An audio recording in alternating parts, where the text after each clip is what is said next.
Assalamualaikum warahmatullahi wabarakatuh. Alhamdulillah pada kesempatan kali ini bertemu kembali dengan Ibu Rina dalam layanan klasikal bimbingan dan konseling untuk kelas 8. Bagaimana kabarnya hari ini anak ibu semuanya? Semoga kalian semua dalam keadaan sehat, dalam keadaan baik, dan selalu menjaga kesehatan, apalagi dalam situasi COVID-19 hari ini. Nah, jadi selalu ingat 3M, mencuci tangan, memakai masker, dan menjaga jarak. Untuk kesempatan kali ini, Ibu akan memberikan materi tentang bagaimana kiat kita atau cara mengatasi kejenuhan dalam belajar. Sebelum kita masuk ke materi, Ibu akan bertanya dulu pada anak-anak Ibu semuanya, apakah kalian pernah merasakan jenuh dalam belajar? Materi ini Ibu angkat berdasarkan dari hasil catatan anekdot kalian semua di dalam bimbingan dan konseling, baik dari orang tua kalian, dari guru bidang sosial, maupun dari wali kelasnya. Masih banyak anak ibu yang lalai dalam belajarnya. Apa contohnya? Banyak anak masih suka menumpukkan tugas-tugasnya, lalai dalam UH-nya, lalai dalam ujian semesternya, bahkan lalai dalam ujian semesternya. Namun, kepala sekolah atau pihak sekolah masih memberikan kesempatan kepada kamu semua untuk selalu melaksanakan remedial atau memperbaiki nilai kamu yang rendah diakibatkan karena banyaknya tugas yang tidak bisa kalian selesaikan. Kemudian, selain catatan anekdot, ternyata problem atau masalah ini juga ditemukan ketika Ibu melaksanakan layanan bimbingan dan konseling, mungkin seperti layanan konseling individu, layanan konseling kelompok, maupun layanan bimbingan kelompok. Nah, dari catatan anekdot, dari hasil layanan yang telah diberikan ke kalian semua, banyak anak-anak ibu yang jenuh ternyata dalam belajar karena begitu banyak tugas yang mesti kalian kerjakan, karena banyak tugas yang harus kalian secepat mengumpulkannya sehingga membuat kalian jenuh. Dari itu, materi ini Bu sampaikan untuk membantu kamu bagaimana kiat kamu untuk menghilangkan rasa jenuh dalam belajar kamu, baik secara tatap muka maupun secara daring. Hal pertama yang kita bahas pada hari ini adalah bagaimana faktor yang menyebabkan kamu jenuh dalam belajar. Nah, kejenuhan dalam belajar dapat melanda siapapun, termasuk kamu sendiri. Ini disebabkan karena kurangnya motivasi, karena kurangnya kehilangan konsolidasi yang merupakan salah satu tingkat keterampilan kamu sebelum kamu sampai pada tingkat keterampilan berikutnya. Nah, kejenuhan juga dapat terjadi karena proses belajar kamu yang telah sampai pada batas kemampuan jasmanianya dan bosan serta letih dalam belajar. Latihan kamu dalam belajar dapat dikategorikan menjadi 3 bagian. Apa saja? Yang pertama adalah keletihan baca indera kamu, mungkin seperti mata, telinga, dan sebagainya. Yang kedua adalah keletihan fisik kamu, fisik badan kamu. Kemudian yang ketiga adalah keletihan mental kamu atau psikis kamu.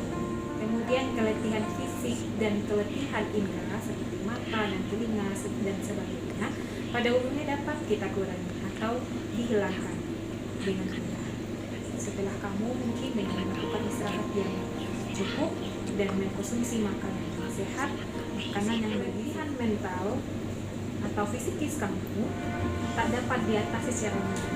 Maka dari itu, keletihan mental dipandang sebagai faktor utama penyebab munculnya kejenuhan kamu dalam belajar. Ada 4 faktor penyebab terjadinya keletihan mental pada kamu. Apa saja? Faktor pertama adalah karena kecemasan.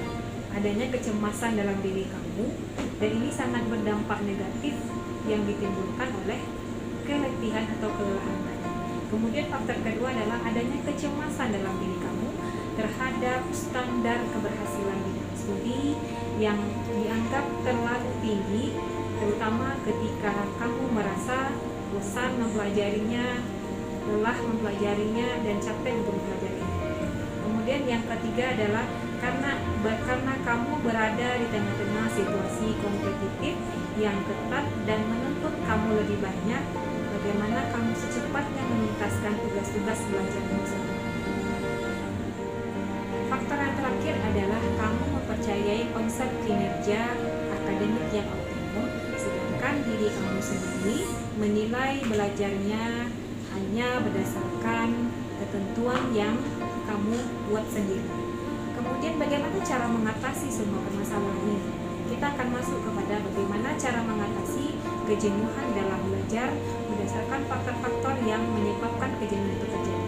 Nah, cara atau kiat yang pertama untuk menghilangkan jenuh kamu dari belajar, yang pertama adalah melakukan istirahat dan mengkonsumsi makanan yang sehat, minum gizi dengan takaran yang sesuai atau takaran yang cukup. Kemudian yang kedua adalah kamu bisa mengubah atau menjadwalkan kembali hari-hari belajarmu, jam-jam belajarmu yang sesuai dan atau yang memungkinkan bagi kamu untuk belajar lebih baik lagi. Dan ini sesuai sekali dengan jadwal kita minggu lalu, bagaimana cara mengatur waktu yang efektif dalam belajar. Kemudian yang ketiga, pengubahan atau penataan ulang lingkungan belajar kamu, baik lingkungan belajar di sekolah maupun lingkungan belajar kamu di rumah. Apa contoh? Kamu bisa merubah posisi meja belajarmu, baik di kamar maupun di sekolah kamu, atau mengubah rak buku kamu, atau alat-alat perlengkapan belajar kamu, sehingga memungkinkan kamu merasa nyaman, memungkinkan kamu merasa enak dan enjoy dalam belajar, sehingga kamu bisa terhindar dari kejenuhan dalam belajar.